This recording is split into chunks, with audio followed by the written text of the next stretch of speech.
Hello and welcome to Tooltip. A new parameter, feed rate reference mode, has been introduced to distinguish between machine axis and grind point feed rate. So you can see here this is that grind point. So this has been introduced in several operations. So if I go into the OD corner and finish, you have the feed rate reference mode. So from machine axis, we go to the grinding point, and this is also in radius gashing. So this is introduced in all operations where there is 5-axis moves involved.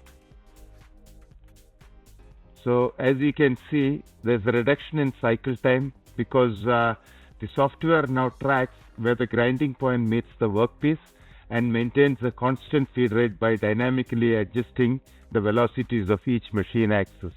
So it's not only cycle time benefits, but it also enhances surface finish, potentially reduces cycle time, as I said before, and simplifies the programming of feed rates. So there are several operations in the profile grinding, the ball nose grinding, the float from solid.